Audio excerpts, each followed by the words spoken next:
Folks, please take a seat.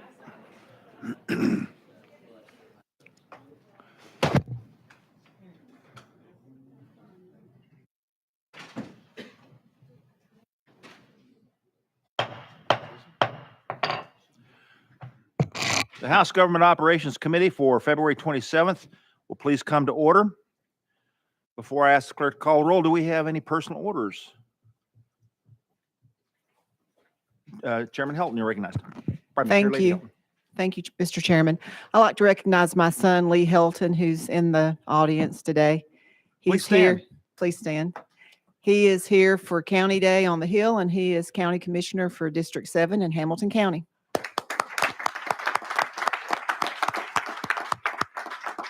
Any other personal orders? If not, the chair will exercise privilege. We have in our audience today a number of firefighters. Would you gentlemen please rise?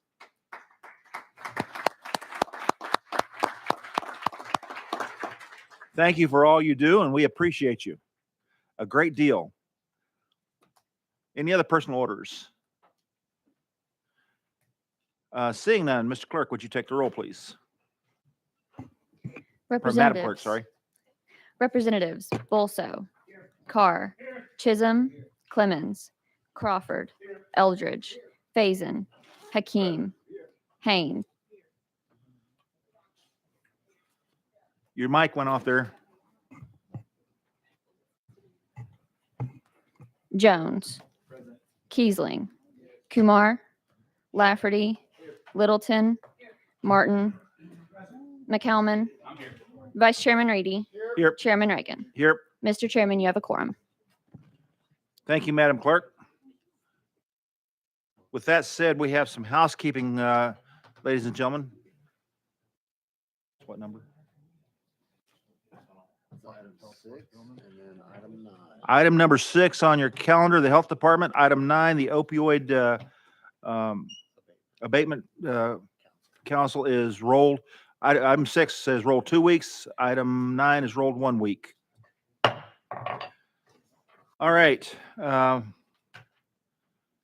With that said, let's go ahead and launch into our first item here. We have House Bill 316 being carried by Representative Bricken. Representative Bricken, you are recognized. Please explain the bill. Thank you, Mr. Chairman and members of the committee. I'm pleased to present House Bill 316. It comes as an administration bill from our friends at the Department of Financial Institutions. The bill, known as the Money Transmitters Modernization Act, replaces the Tennessee Money Transmitters Act of 1994. It's a model act that we hope all states will adopt over the next few years. It will improve and provide uniformity of licensing and regulatory standards for this industry and certainly protect Tennessee citizens. The agency is not planning on promulgating any new rules if this act becomes finalized. With that, I'll certainly try to answer any questions. Members, you've heard the presentation of the bill before us. Do you have questions for our presenter? Question has been called on the bill. Before I do that, though, let's make sure there were no questions for the presenter. Seeing none, the questions have been called. Are there any objections? Seeing none, we're voting on approval for House Bill 316. All in favor indicate by saying aye. Aye. All opposed, nay. Bill goes to Finance, Ways and Means. Thank you, sir. Thank you, members. Next on the agenda is House Bill 374 by Marsh. Motion. Second. Speaker Marsh, you're recognized. You have a motion and a second properly before us. Thank you, Mr. Chairman and committee. This bill is from the Secretary of State's office to transfer oversight of fantasy sports from the Secretary of State's office to the Sports Wagering Advisory Council. With the passage of the Sports Gaming Act, it makes sense to move the regulatory oversight of fantasy sports to the Sports Wagering Council and take advantage of the efficiencies from centralized regulations of sport wagering and fantasy sports. I want to give you a few figures on how big this industry is. For the calendar year ending 2022, Tennessean wagered $3.85 billion on online sports wagering.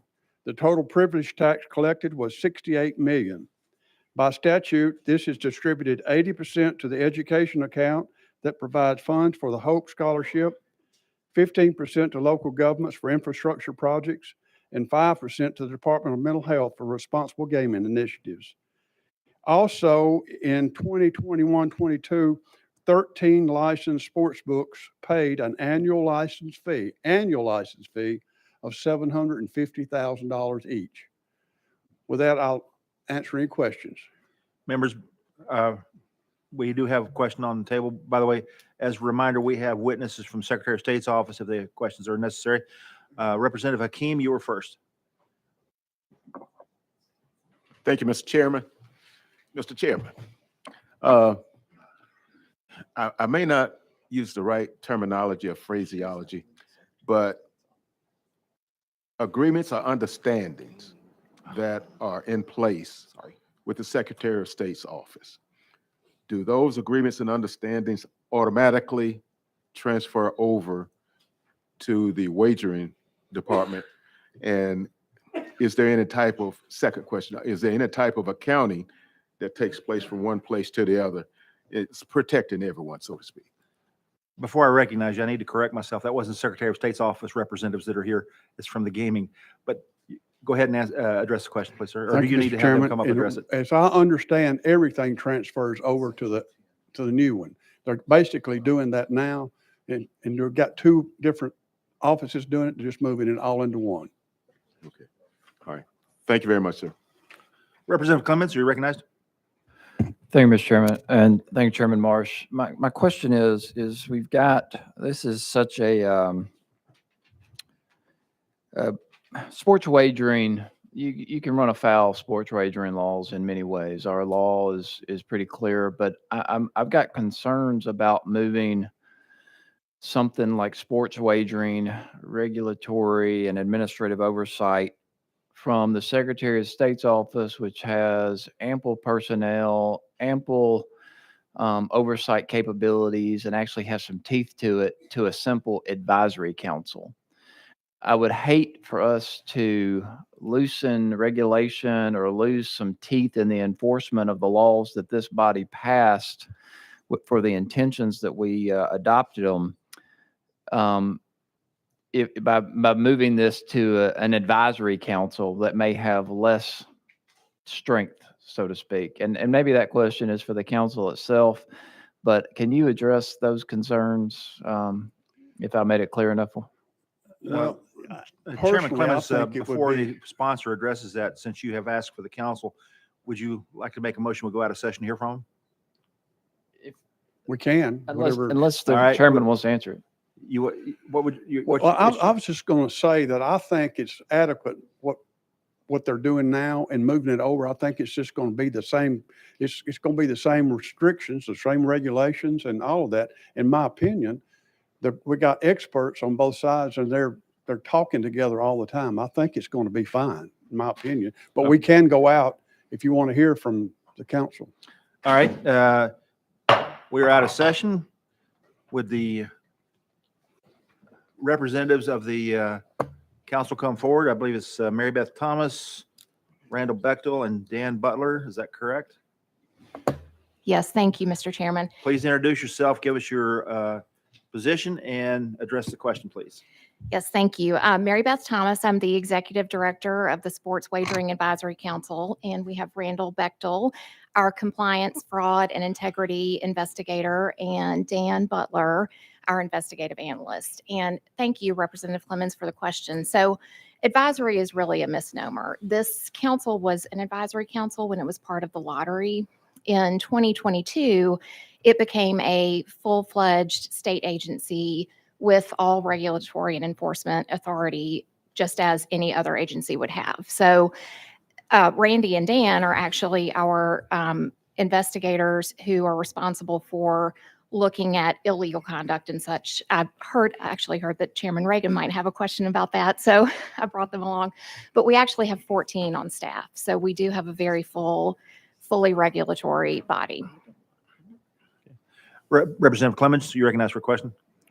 I defer to the chairman. If you had a question about that, I'll defer to you and I'll follow up with you. I'll follow up to yours. Go ahead. Thank you, Mr. Chairman. So yeah, anytime like I said, anytime you get into gambling, sports betting, those types of things, you certainly have a lot of concerns about regulatory strength and the manpower and resources to keep that in line. Not to stereotype an industry, but we have historically seen issues in that area. So you have an office of or a staff of 14 individuals. Are all of those investigators? What are those roles and how are they distributed across the state of Tennessee? Sure. So we have, first of all, we're all located in Nashville. And as you know, I think you know, all of our sports betting is done online. So we don't have a need to be across the state. I'm the executive director. I have a deputy director and chief of staff. We have an an assistant director of administration and audit. We have a technology auditor, a chief information officer, a compliance investigator, investigative analyst, a CFO, a new CFO who will be starting in about 3 weeks, a controller, a financial and compliance auditor, a licensing coordinator, and I think that's the list. But we're focused on, general counsel and a deputy general counsel. Having been a lawyer myself for a while, I can't forget those two. They're very, very important. But we're sort of divided into licensing, renewal, compliance work, investigations, and we've only been in existence about a year, so we are still learning a lot about the sports betting industry. But fortunately, back when I was general counsel for the Secretary of State's office, I was fortunate to develop the fantasy sports program at that time. So that will be a nice addition to our office because I'm very familiar with the program and the requirements of it. I recall, and I'm just doing this from memory, so I apologize. There was charges were brought against a certain business entity. It was doing sports gaming early on in the law, and I think that they appealed and had it overturned. I may be mistaken there, but I guess that was when it's still under the Secretary of State's office. Have those issues been corrected? Were you involved with that investigation? Have we learned from that mistake, and how so? You're recognized. So that was actually an entity that had an issue with the lottery, or the lottery believed it had an issue with that entity. Okay. And it assessed a disciplinary action against it, and the entity appealed and was successful. So yes, so that was before it was transferred over. Representative Hemmer, you have a question for our witness or the sponsor? Go ahead, sir. You're recognized. Thank you, Ms. Thomas. I was just curious, from looking at it, looks like the employee at the Secretary of State's office, the position will be eliminated. So the plan will be for your existing staff to handle these additional administrative responsibilities, or will that employee be moving over? You're recognized.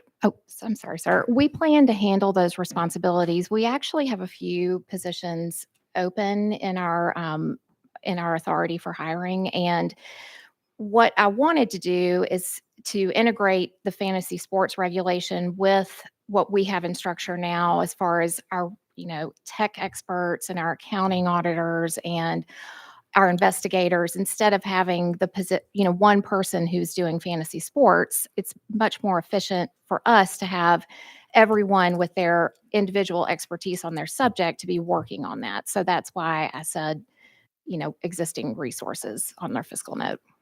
Follow up. Additional questions for our witnesses? Seeing none, thank you very much. You are excused. We're back in session. Do we have questions for the sponsor? Seeing none, the question has been called on the bill. We have a motion to approve this bill. All in favor indicate by saying aye. Aye. All opposed, nay. Ayes have it. Thank you, sir. You move out to Finance, Ways and Means. Next on the agenda, item number 3 is House Bill 976, Representative Garrett. We have a motion and a second. Representative Garrett, you are recognized, sir. Thank you, Mr. Chairman and committee. This piece of legislation is the James Dustin Samples Act. Representative Garrett, let me interrupt and explain to Sure. the memberships. Committee members, we have an amendment traveling with the bill. This drafting code is 004251, and it is already on the bill. We need to take no action on that, so the sponsor will be explaining the bill as amended. Sorry, Representative Garrett, please continue. No problem, Mr. Chairman. Thank you very much. Dustin was a firefighter in Cleveland, Tennessee. You all may have heard about this particular legislation. It has traveled through the system last year, and we kind of got stopped at finance. And what this does is that if a firefighter has some sort of event in the line of duty and they suffer some sort of post-traumatic stress from that particular event, right now that is not presumed to be an injury that's work related. So therefore, these coverages are not covered. It is on the firefighter actually to point to a specific incident on how that affected them mentally. And as you all know, there's a stigma attached to say in an open forum that I have some sort of mental issue as it relates to some experience that I had in the line of duty.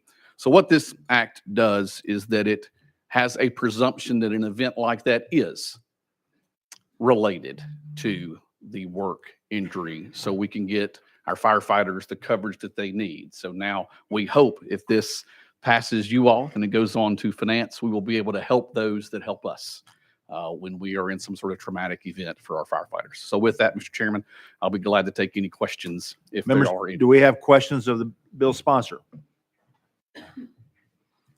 I see none.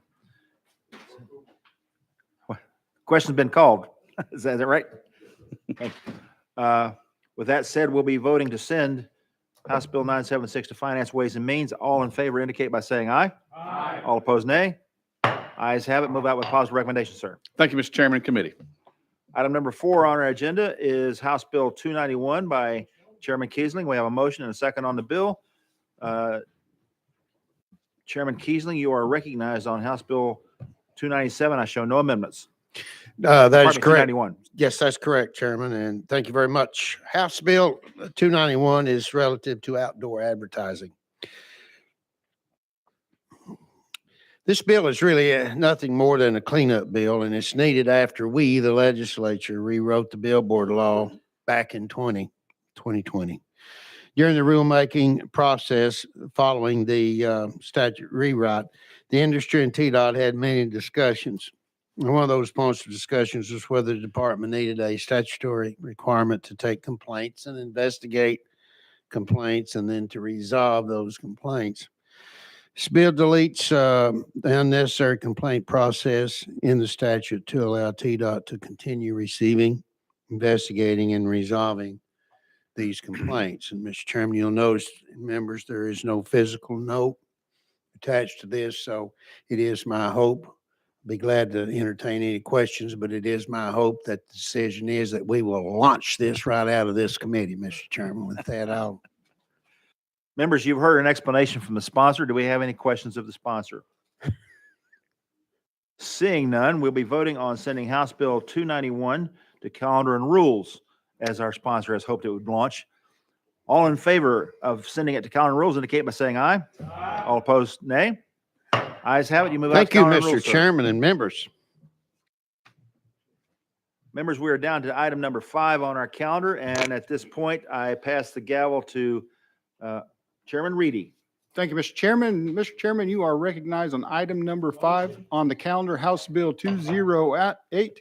We have a motion and a second. Mr. Chairman, you're recognized. Thank you, Vice Chairman Reedy. This bill extends the Department of Intellectual and Developmental Disabilities to 2027. If necessary, we have people here to testify on it. That said, I ask for passage. Thank you, Mr. Chairman. Questions from the members on the committee? Seeing none, are we ready to vote? All in favor of passing out House Bill 208 to Calendar and Rules signify by saying aye. Aye. Opposition, nay. Bill moves out. Let's see, Chairman Reagan on item number 6206 was rolled for 2 weeks. Item number 7 on the calendar, House Bill 195. Chairman Reagan, you are recognized, sir. We got a motion and a second. Thank you. This bill extends the Board of Professional Counselors, Marital and Family Therapist, and Clinical Pastoral Therapist to 2027. Thank you, Mr. Chairman. Questions from the committee to the chairman on the bill? Seeing none, are we ready to vote? All in favor of moving House Bill 195 out to calendar rules signify by saying aye. Aye. Any opposition, nay. Bill moves out. Chairman, you're on a roll. Item number 8, House Bill 198. Chairman Reagan, you are recognized. We've got a motion and a second. Thank you, Chairman Mr. Vice Chair. This bill extends the Board of Medical Examiners to 2027. By the way, for the members of the audience or new members on the committee, in case you're wondering why there's not that many questions, these are coming to us from the Joint Committee. We are taking action on Joint Committee recommendations here. With that, I ask for passage. Thank you, Mr. Chairman. Questions for the chairman on the bill? Seeing none. Questions being called. All in favor of moving House Bill 198 out to calendar and rules signify by saying aye. Aye. Any opposition, nay. Bill moves out. Item 9, once again, House Bill 229 was rolled for 1 week. Chairman Reagan, you are, oh, I guess we got one more hanging in there. Item number 10 on your calendar, committee members, House Bill 215. Chairman Reagan, you are recognized. Motion and a second. Chairman Reagan. Thank are you. recognized. This bill extends the Mega Site Authority of West Tennessee to 2025. And again, as a reminder, members, this was in the Joint Committee earlier. Questions on the chair, for the chairman on the bill. Representative Clemens, you are recognized, sir. Thank you, Mr. Chairman. And to the sponsor, is there any discussion about reining in some of the authority of the Mega Site Authority of West Tennessee prior to extending its sunset? Chairman Reagan. There was no serious discussion of that in the Joint Committee. If you like, we have members here who can testify on it. Representative Clemens. That's all right. Thank you, Follow Mr. up? Chairman. Any further questions on the bill? Seeing none. All in favor of moving House Bill 215 out to calendar and rules signify by saying aye. Aye. Any opposition, nay. Bill moves out. Item number 11 on our calendar, House Bill 1371. Chairman Reagan, you are recognized, sir. Thank you. How about a motion? You got it. We got our motion and our second. Chairman Reagan. Thank you, Mr. Vice Chair. Members, we have a special opportunity here to hear from the state's Energy Policy Council. I specifically put this in there to extend them. They're already extended. At the end of the discussion, I will be taking the bill off notice because it's not required. However, as all of you may remember, the Christmas miracle, when we had the rolling blackouts, the Utilities Committee of our body has already heard from TVA on the causes and timeline for that. This body is before us to explain the future of what's going to happen. But before I do that, I am going to ask for a person out of order here before the energy policy comes up. This is to set context. With that said, yes. Without objection, we will go out of session to hear testimony. Thank you. Mr. Chuck Lane, would you come forward, please? Mr. Lane, you've been through this process before. Check your microphone and introduce yourself for the record, sir. And members, again, this is to put the situation in context so that you understand the situation that's being addressed. Can you hear me? Yes, sir. I'm Chuck Lane. I'm President of Tennessee Mining Association. Chairman asked me to come and talk about some of the things that happened to the different mines when the rolling blackouts happened. I think I should first educate everybody on how much mining we actually do in Tennessee. I think most of us, it's underground or someplace you can't see it. And so we kind of take it for granted, but we're a very mineral diverse state. North Carolina and Tennessee are the two most minerally diverse states east of the Mississippi. We have over 20 essential minerals that we mine in our state. We have over a $4.4 billion impact on the state GDP last year. We mine over 500 million tons of minerals every year. We're in 86 of the 94 counties. So you probably all have mining in your district or some, most likely. And right now we have 528 active permits. So I wanted to just give you an idea how much we've got. So when the chairman asked me to say some stuff about it, I wanted to say that everyone was affected. All our mines were affected in a negative way, but some worse than others, just because of the nature of what you mine. And it's hard to talk about one, I mean, all of them, but I thought I'd bring up one that if I can find it, that is the silica mine in Mooresburg, Tennessee, which is upper East Tennessee. It's a very unusual mine because it's actually an Appalachian mountain, if you understand how big they are. And it's all sand underneath it, solid white sand. And that mine's been up there for 40 or 50 years, I'd say. And let me get this for just a second. I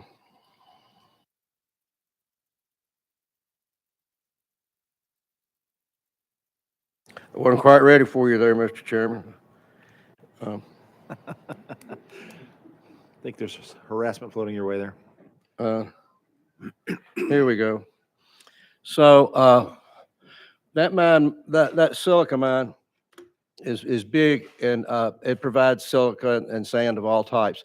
And not to give you a whole thing, but we just recently took a tour of it with one of my new employees, and it was fun to go up there again because of just the size of it, number one, and number two, what all they mine. And so they mine sand that goes in locomotives. Did you know locomotives had sands about the size of a block in them for traction when they're going up hills? I never knew that. It's got they do sand for lows, play sand. They do green sand for divots. They do sand for all kinds of manufacturing that I never knew sand was in. And so they take it from hard rocks that size and take it all the way down to one size that feels like flour, has a look and consistency of flour. And it uses the abrasive in your toothpaste. So if you use Colgate toothpaste this morning, you had sand from East Tennessee in your mouth. So it's kind of an interesting project. So that being said, I won't be long, but I just ask I found it, or I'd already be done. But the general manager of that organization, I had him send me just a real summary of what happened. But on Friday, December 23rd, 2022, the Short Mountain Silica plant was operating all plant sections except for our bag plant. The operating schedule was to run Friday, 12/23, and shut down for the Christmas holiday, and normal operations resume Monday, December 26th. Due to high customer demand, the Short Mountain Silica operation has been running 24/7. At approximately 10:18 a.m., Holston Electric notified the plant the power grid was close to failing and Short Mountain must shut down the plant. Plant operations started shutdown process to secure for the Christmas holiday.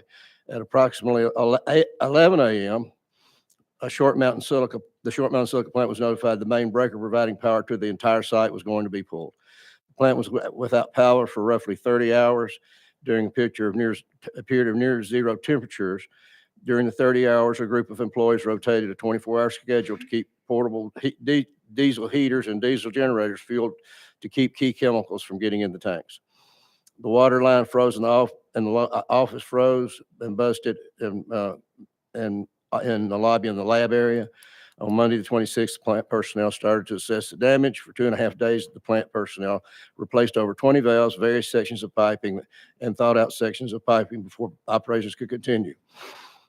Once plant operations resumed, the Short Mountain team still encountered processing issues relating to the 30-hour power.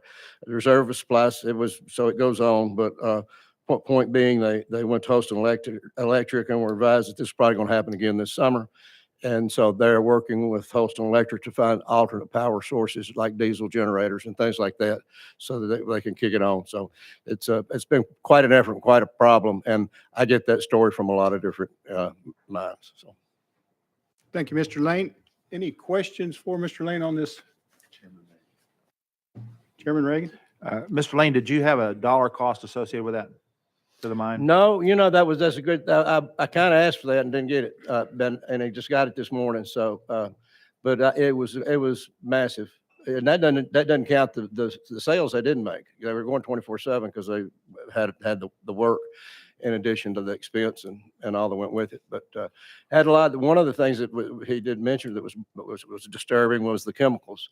Those chemicals, if water got in them, it'd have been a mess like we'd never got known about. So they did get some diesel generators, and like I say, every 4 hours somebody would go fill those up to keep that from happening. So they mainly were just trying to keep anything bad, dangerous from happening. That was about all they were able to do.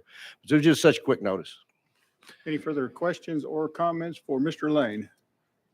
Seeing none, Mr. Lane, thank you for your testimony today.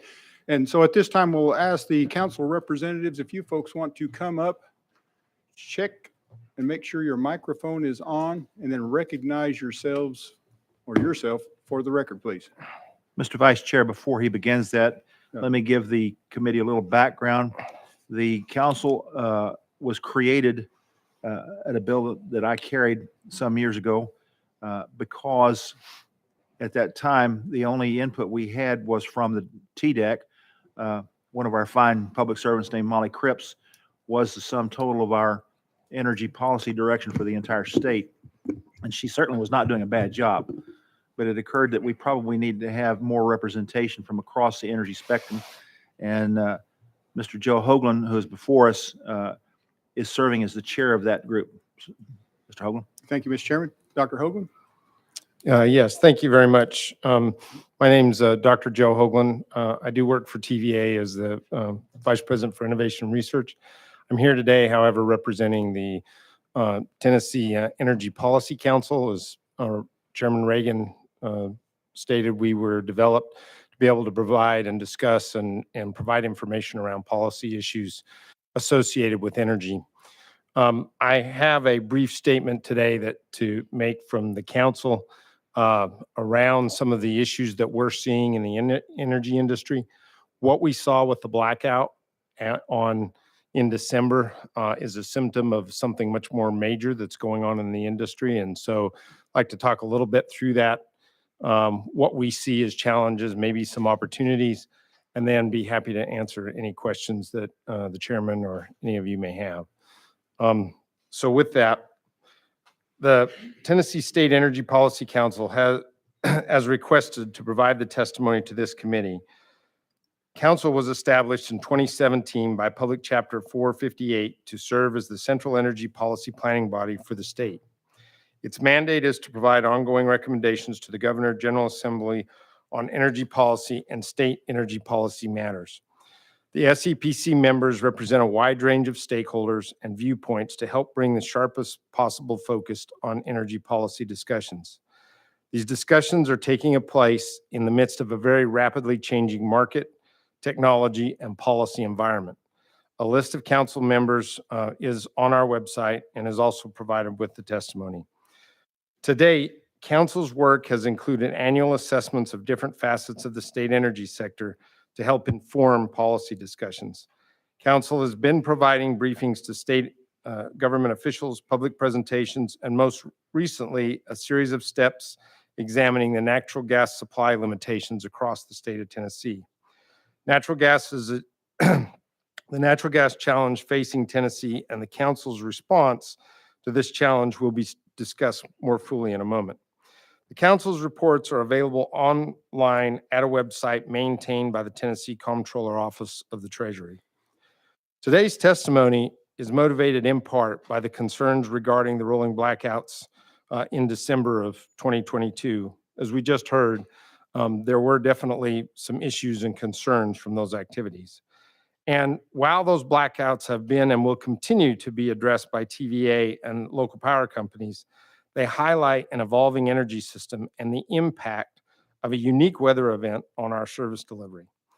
Events like this heighten our awareness of the importance of issues for energy resiliency and particularly energy security, not just for electricity services, but for all energy sources used by Tennesseans. The focus today falls on ongoing pressures on both the supply and demand sides of the energy market that could affect energy availability, the energy cost, and of course, resiliency, and eventually economic development in the years ahead.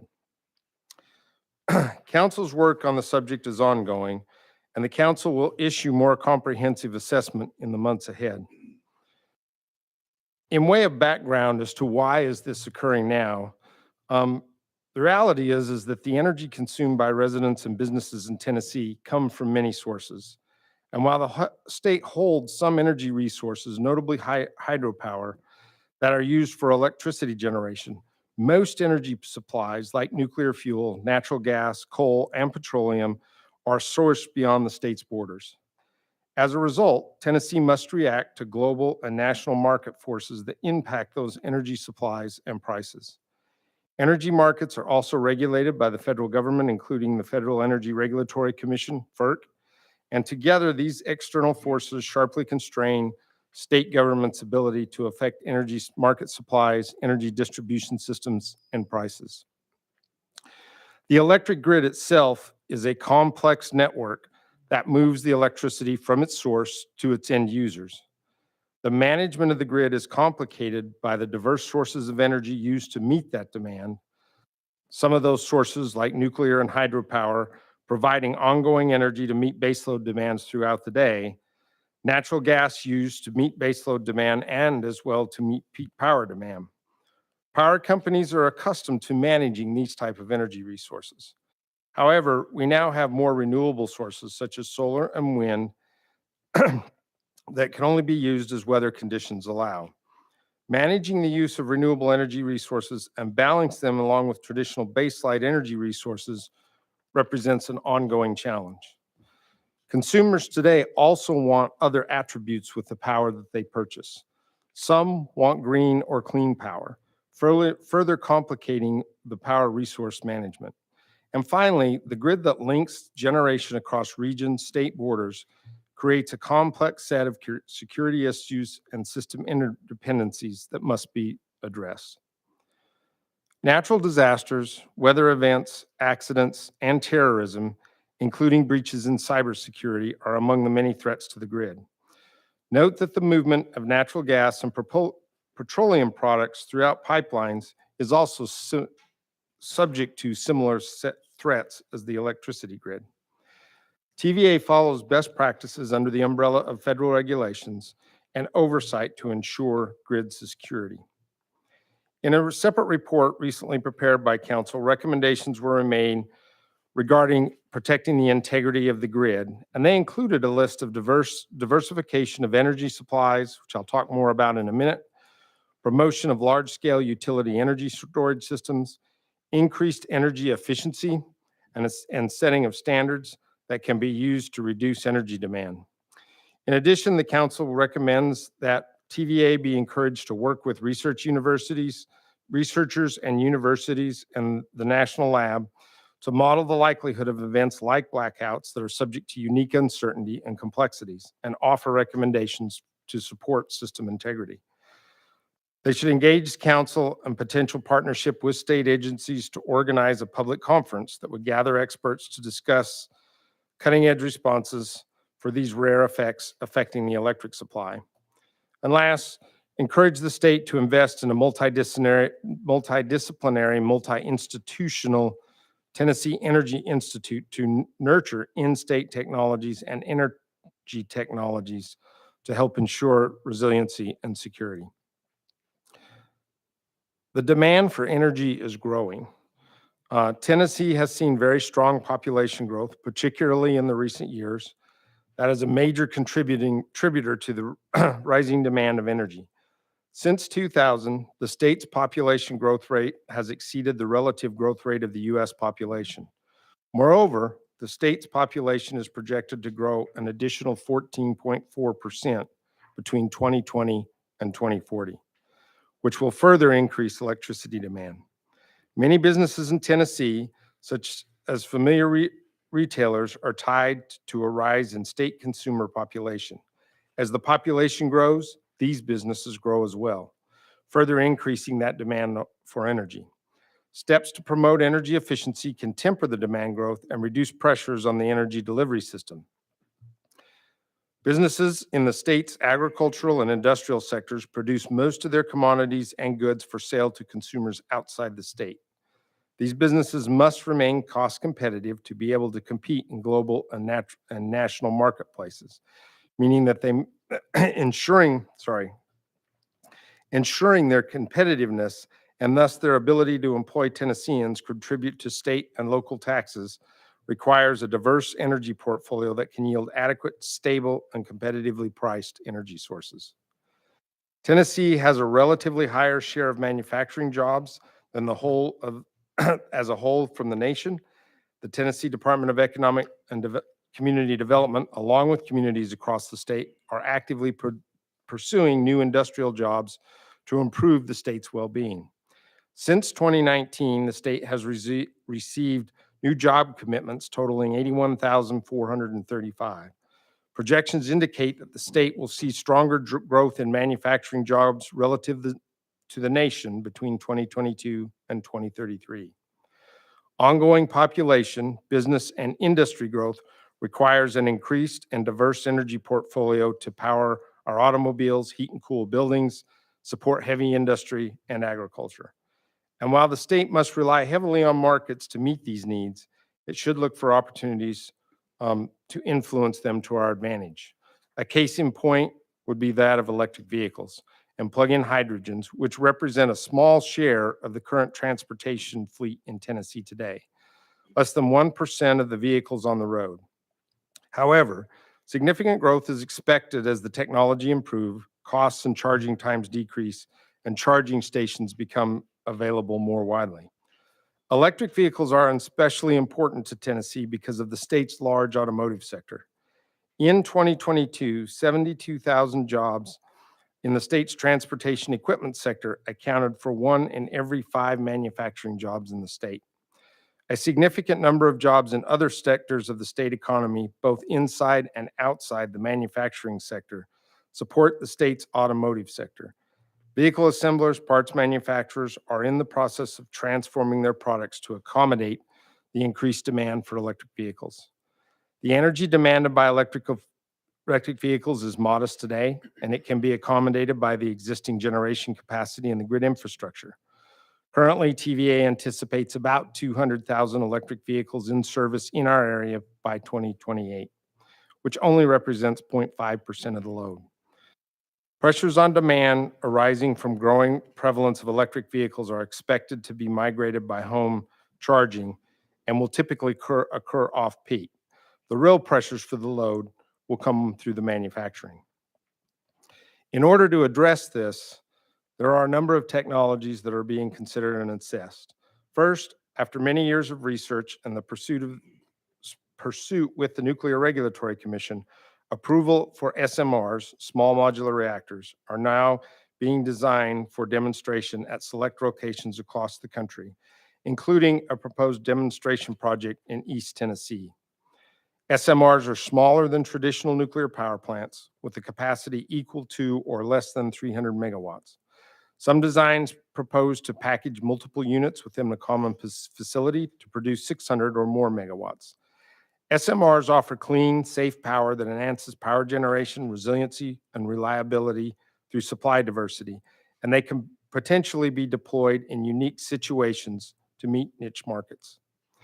SMRs, the potential to be a significant source of power generation in the state for years to come, and the possibility of producing new fuel forms in Tennessee, increasing in-state sourced power and reducing the need to import energy. They also offer a potentially significant economic development to the state through design, manufacture, construction, and deployment of factories and components within the state.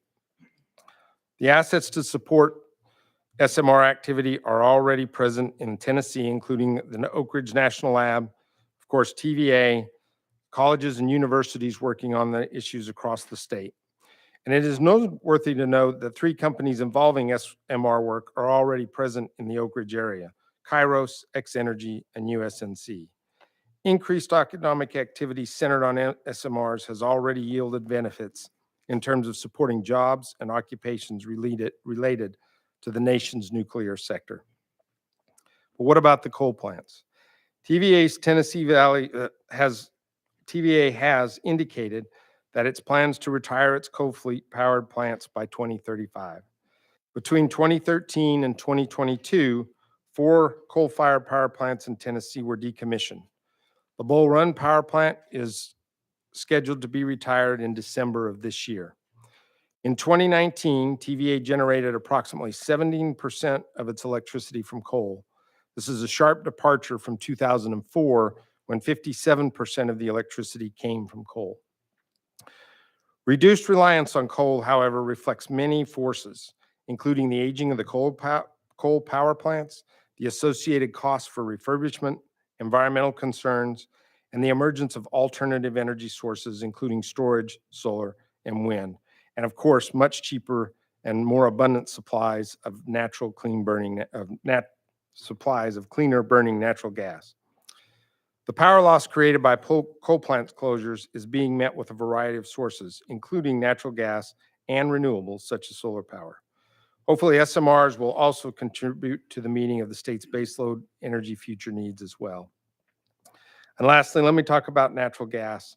Using natural gas for electric generation has been increasing, along with applications by other users, especially the state's manufacturers.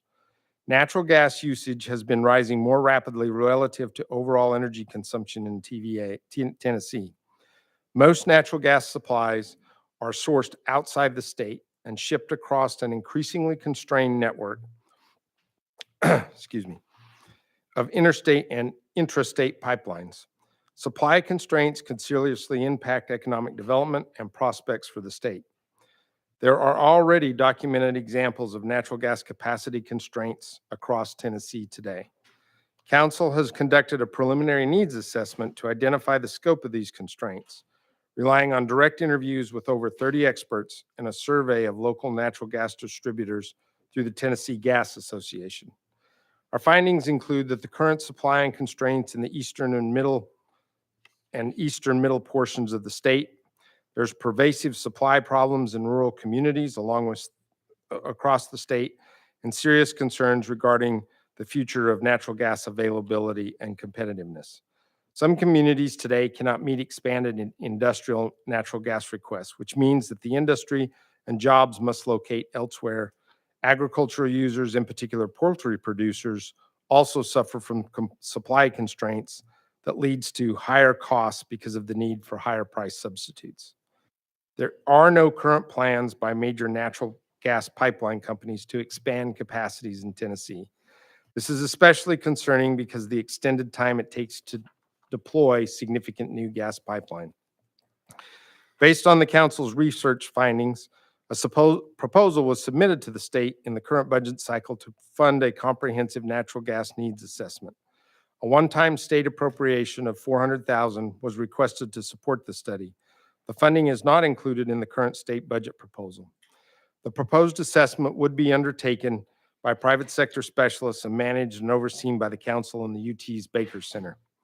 It would examine current and future natural gas needs, evaluate the capacity to meet projected needs by natural gas suppliers and their pipelines, consider prices and price disparities across the state, and review public-private financing options to help address identified problems and help inform state policy. The ongoing activities of council are intended to assess the state's energy sector and make timely recommendations to the governor and the General Assembly. The presentation today is part of the council's ongoing efforts to fulfill this mandate, and we will continue to share its assessments and recommendations with you and others in state government as opportunities arise. With that, Mr. Chairman, I'll be happy to answer any Thank you, Dr. questions. Hoagland. Chairman Reagan, you are recognized. Representative Jones. Thank you so much, Mr. Chair, and thank you so much for being here. I had a few questions with trying to find the polite way to say this, with the way you presented some facts that a lot of community and environmental groups would say the opposite of what you said. You referred to gas as clean energy, but we know that just last week, a coalition of environmental and community organizations released a statement concerned with your transition from coal to gas as a doubling down in these outdated fossil fuels that are a danger to our waterways, that are a danger to communities, and that risk of pipelines leaking in our water systems. And so I just want to read that statement and then get a response from you if you don't mind. Sure. Thank you so much. These groups adamantly oppose what they refer to as reckless gas plants and pipelines that will cut through Tennessee communities, imperil popular waterways, and threaten endangered species. Not only would it harm public health and the environment, it would also result in even higher power bills for families across the valley and would make TVA even more reliant on fossil fuel plants, which just a few months ago failed and forced TVA to implement rolling blackouts across its footprint. If the gas plants are completed, they would release dangerous carbon pollution for decades to come and would exacerbate the effects of climate change that are already being felt in the Tennessee Valley through more extreme flooding, increased temperatures, and longer periods of drought. Representative Jones, you got a question in there? Yes, I'm reading the statement to get a response on it. But I'll stop there. Do you have a response to that, to this coalition's letter and with those concerns? Yeah, so there's a lot to unpack in there, but let me try a couple of fronts. I think two things probably to say. First of all, as I said in my testimony, we're in the middle of an energy transition. And as we move away from traditional coal plants and fossil fuel sources, and we move to an energy system that is much more cleaner, has much less carbon, we have to do that in such a way that we maintain reliability, we maintain price effectiveness for all the reasons that I just mentioned in my testimony. That means I have to have reliable power that runs all of the time, right? So renewables are great. We're putting a lot of renewables on the system across the region, but they only work when the sun's shining or when the wind is blowing. So during those other times, we have to have a reliable generation source. Gas meets that need. Gas is 50% cleaner than coal relative to CO2 emissions. It does not have all of the other emissions associated with coal, which have been have created our issues around coal ash and other things within the state. So it's a much cleaner resource. It's a very reliable resource, and it's a very cost-effective resource. At the same time, we have to continue to pursue things such as SMRs. We have to continue to pursue things such as long-term storage and continue to deploy renewables. So the way I see this is it's a journey. It's not we can't turn off power sources we had in the past and just simply turn on the power sources for the future. We've got to move from where we were to that point. Follow-up question, Representative Jones. Thank you so much. Is this statement true that over 3/4 of TVA's power generation is a mix of coal, gas, and nuclear, and less than 5% of its portfolio comes from wind, solar, and efficiency programs? Is that true? So on a capacity standpoint, yes, that's a true statement. On an energy standpoint, there is more renewables in there. So go ahead. Last question, and then I'm going to come back to you if you've got more. I've got a huge list here. People. Okay, thank you so much, Mr. Chair. Is this statement also true? Through 2030, TVA has the second highest planned gas build out of any power company. It has the 5th largest coal fleet and ranks 8th in planned clean energy build out. I don't know about the exact rankings and all of that, but yes, we have a very large coal fleet. The coal fleet, however, is over 60 years old on average. So it's a very old coal fleet, and that's the reason we're retiring it. Gas fleet build, I don't know how that ranks with everyone else off the top of my head, but I know all of our competitors around us are working to build more gas supply. Chairman Lafferty, you're next. Thank you, Mr. Chairman. I was just wanting to follow up about the Bull Run Steam Plant. You had mentioned that the wind downs on some of these coal-fired plants, it started about a decade ago, if I remember. Given the recent crunch that we had with the rolling blackouts, along with the increased number of electric vehicles out there on the road, is this still something that makes sense? What does the future look like given those other two variables and the past decision to shut these plants down? Yeah, so good question. So take Bull Run specifically to start with. We are evaluating as to whether or not we could run will run much longer, but the reality is it has significant maintenance issues and will require significant amounts of investment in order for that plant to continue to run reliably. Just as an example, in the December timeframe during the blackouts, Bull Run was not online. It has some significant issues that we're trying to assess whether we could effectively repair that or not. In terms of our other coal plants, we are looking at their retirement dates relative to the dates in which we think we can complete some of these natural gas plants we've been talking about, particularly Cumberland, and we've now put out another EIS around a gas plant at Kingston. In terms of the electric vehicle, the correlation between those two things, the electric vehicles will likely not put that big of a load dent on our system because of the way they're charged, right? So most of them will be charged intermittently. They'll be charged at home. And so there'll have to be a very significant number of electric vehicles before we would actually even really notice it on the system. So that in and of itself is probably not a driver. The bigger driver, I think, is the economic growth that we're having that I mentioned in my testimony. Follow up. Thank you, Chairman. Thank you for your response. Representative Hakeem.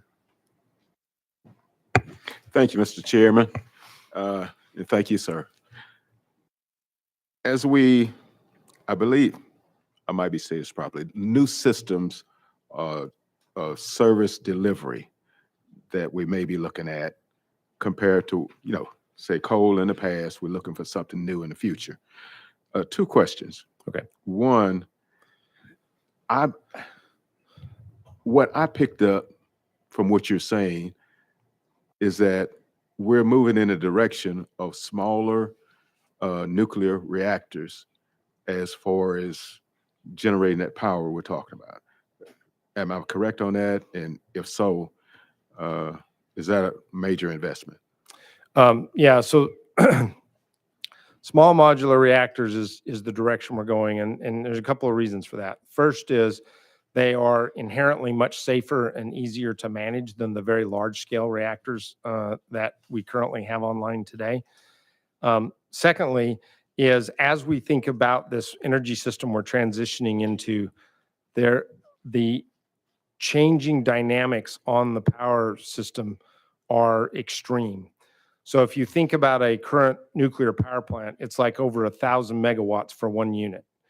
There has to be 1,000 megawatts of room. In other words, I need 1,000 megawatts of room to put that plant online.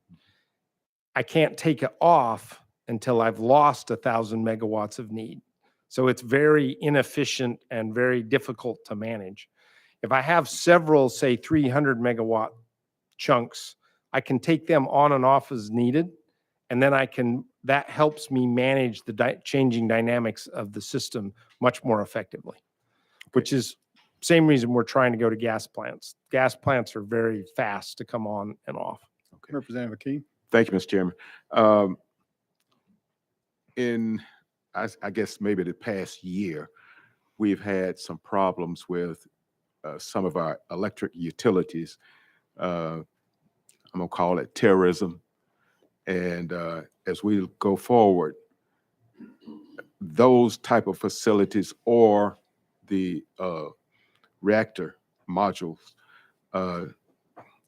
have we learned anything from what we've seen and heard of the desire to cause chaos in our electrical system? Yeah, so particularly with the SMRs, because they're smaller, because they're inherently safer, they pose less of a threat, particularly if somebody's trying to cause mischief. Now, that said, they will still be heavily, fortified and protected the way facilities are, our current facilities. All right. Thank you very much, Mr. Chairman. Next, Representative Hemmer, you're on my list. Thank you, Mr. Chairman. Appreciate you mentioned the SMR and the opportunities that we have there. I was unfamiliar about these until a few months ago and had a discussion with TVA. So glad you brought up this. And I think it's important we further, try to support this. I'm really glad the governor's budget has some incentives regarding the manufacturing and right now, as I understand it, we are the only state that has an SMR with a license, federal license. The fact that we have all of the other components to help manufacturers really can help us be a hub for this. And just recently saw a bunch of other states are starting to get into the fray. We got an email from NCSL recently about some of these other states looking to do this. So we really can be a leader. So whatever we need to do from policy wise to support this industry, please through the council, let us know. Secondly, one thing I've asked Ms. Cripps to look into recently, I'd love for this to be on the council's radar, is around the EV infrastructure. As we're spending, billions and billions of dollars on manufacturing, I feel like we're not as far down the line paying attention to the smaller policies that help support this infrastructure. Just recently, TASER did a big study around EV infrastructure, but it mostly focused on road funding and components of that. But it really hit home with me, and actually had this conversation with the TVA executive who brought home an EV and realized, the amount of money he had to spend to retrofit his garage versus thinking about it would have been 5-10 times less costly if they would have just thought about, putting a 220 volt in their garage during construction, like everyone does for their laundry room, but no one does it for their actual garage. And we think about the adoption that we are going to be having here in this state, as well as the country over the next 5-10 years. It's really astounding. You look at the curves, but yet we're not thinking about that. And so we could really save some homeowners a lot of money. We can help this adoption of this industry that we're very, very much all in on. So I'd love the council to be looking into that more broadly, and see how we can support that as policymakers. Another example, just last week, I saw Subway released a big component of what they were looking to do in their new stores. They look almost like gas stations with small fast charging stations all throughout the parking lot. So the world is starting to move very, very fastly into this mode, but yet I don't think we're thinking about it in that terms. So I'd love to have the council's input on how we could better support that infrastructure. Thank you. Yeah, I think all of those are really good. We'll look at those in our activities in this next year. Thank you, Representative. Next, Representative Bolso, please. Thank you, Mr. Chairman. Thank you, Dr. Hoagland. I also am intrigued by this concept of these small modular reactors, and have got 2 technical questions and 2 market questions. First, on the technical side, how are those SMRs cooled? And do you anticipate any difficulty in connecting them to the electrical grid? And then on the market questions, when do you think that we'll be in a position actually to roll out SMRs here in either Tennessee or in the United States? And are there any other current states or countries that have already implemented any SMRs? Yeah. So on the technical side, typical. So there's different designs of SMRs being focused on. Some, the way I like to think about them, are sort of baby versions of the current reactors that we have, right? So like you think of Browns Ferry down in Alabama, it's called a boiling water reactor. The Sequoia and Watts Bar in Tennessee are called pressurized water reactors. And they basically, kind of as their name implies, Browns Ferry use water that's at boiling temperature to cool the system. It's not pressurized, where the other ones do. A lot of the SMR technologies basically take that large size and just shrink it down. So it's using the same processes, either boiling water or pressurized water, in order to cool the system. But because they are so much smaller, they are so much simpler. They don't have all the complexities that go into these larger plants, because it's not necessary. There are also some advanced technologies that use molten salt as a material to transfer the heat. Those technologies, I think, are probably my personal opinion, are they future, but they're probably one more step removed from the just sort of smaller boiling water. What I think we'll end up deploying at our site at Clinch River will be one of those boiling water type reactors that's focused on the GE side. The market question is a very good one. So the companies that are designing and building these reactors are, just to be quite frank, trying to figure out how big of a market is this going to be for them in the future. if they're going to build, say, one reactor for TVA at Clinch River, this is probably not something they want to invest a lot of effort in.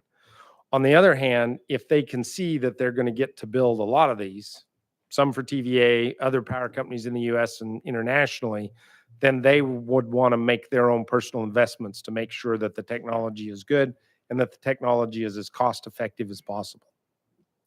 So one of the challenges we have, and we really appreciate what the governor has offered, is to not only, or while we're thinking about how do we build this first reactor, how do we get it safely designed, how do we get it built, is how do we build up the supply chain? How do we get manufacturers interested in building the plants themselves? And how do we get other people, other utilities to actually sign up to buy some? The vendors call this the order book, right? They need an order book with lots of orders in it. The more orders they get, the more comfortable their investors feel about saying, oh, this is a business and we should make investment in it. So we're hoping to use that East Tennessee area as a place to sort of build that ecosystem. So not only have the nuclear suppliers there, but have some of the new test reactors there, have secondary suppliers there, and we're hoping to encourage that to help build that market up. And then lastly, timing is also another great question.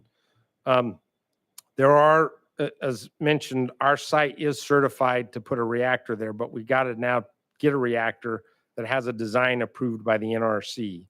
And that has proven to be the biggest challenge for any nuclear activity anywhere, is getting your new reactor approved by the NRC. The good part is these smaller reactors, again, because of less complexity, should make them easier to license. And there has been a lot of very positive work with NRC in just the last few years to do that.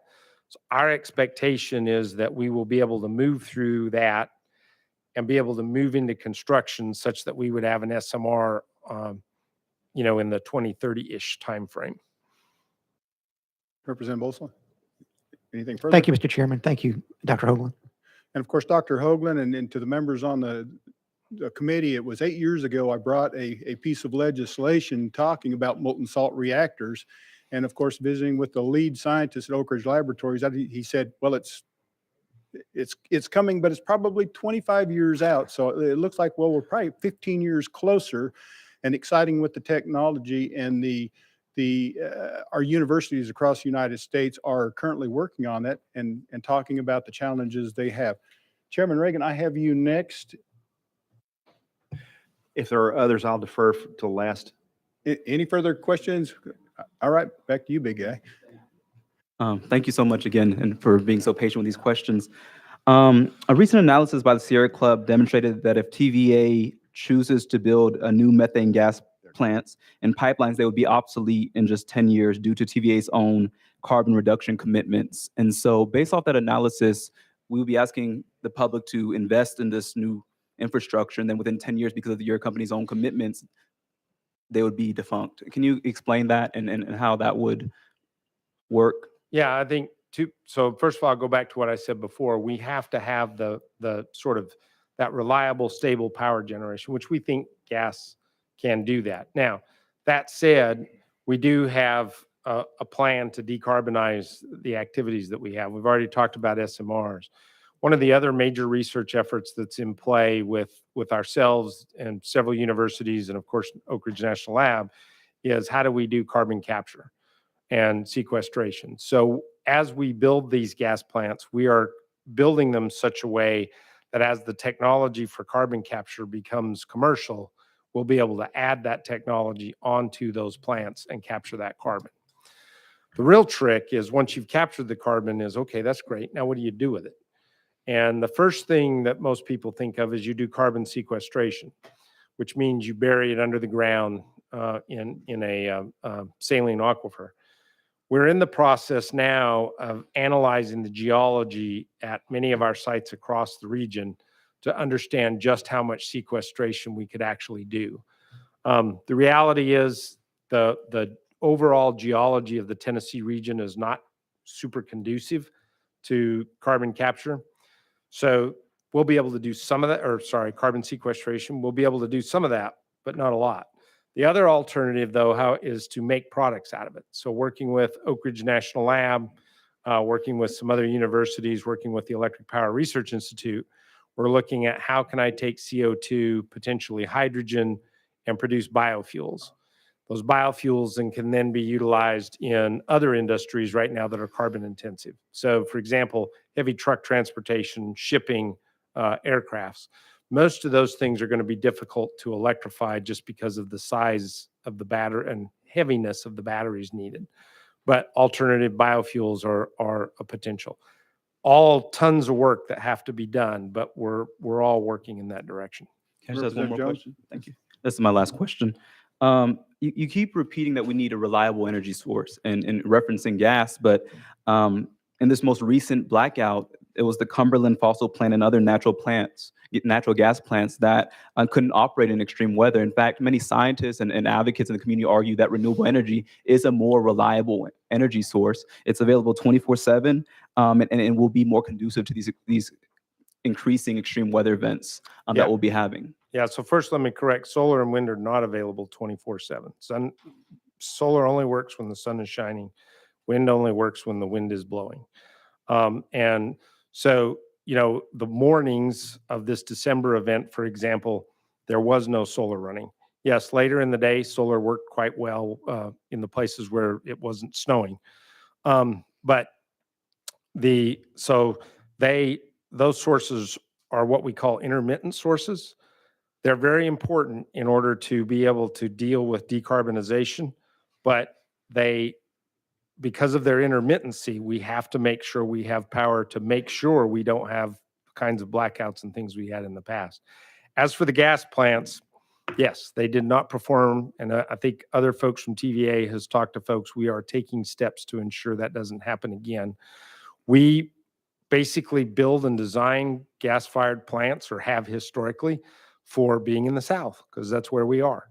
Right? If you go up north, they build to a different standard because it's always so cold. We will be taking steps to make our plants look like and feel like more like plants that are up in the northern area. Any further questions, comments from the committee? Chairman Reagan. Thank you, Mr. Chair. Thank you, Dr. Hoagland, for being here to present to us. Genuinely appreciate it. Members, I have, besides providing information to you, I have an ulterior motive for having them here. You heard them mention the need for money to do a study on energy sources to include decarbonization and several others. I will mention to you, I represent Tennessee on the Southern States Energy Board, and that group has done a very successful carbon capture sequestration project in Mississippi. The presence he was talking about of the salt deposits and so forth, to be able to put it, is there in Alabama and runs towards Mississippi. Plus, they were selling carbon dioxide to Louisiana to pump into oil wells. So it has uses if there are certain geographic constraints met.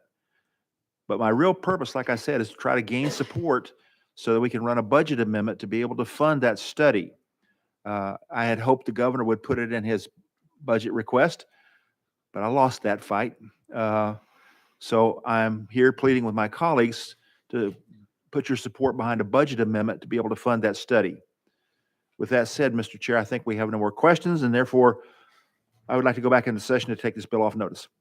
Thank you, Mr. Chairman, and certainly keep us up to date on your budget amendment and see if we can get behind that. Dr. Hoagland, thank you for your testimony. It was great to hear the one-on-one what's going on in the state of Tennessee, but also at the federal level, understanding our energy needs for the future. So with that, we'll go back into session. Thank you. Bill has been taken off of notice. Chairman Reagan, the gavel's yours, sir. Thank you, Vice Chair Reedy. Members, do we have other business to come before the committee? Seeing none, the chair will entertain a motion to adjourn. We are adjourned.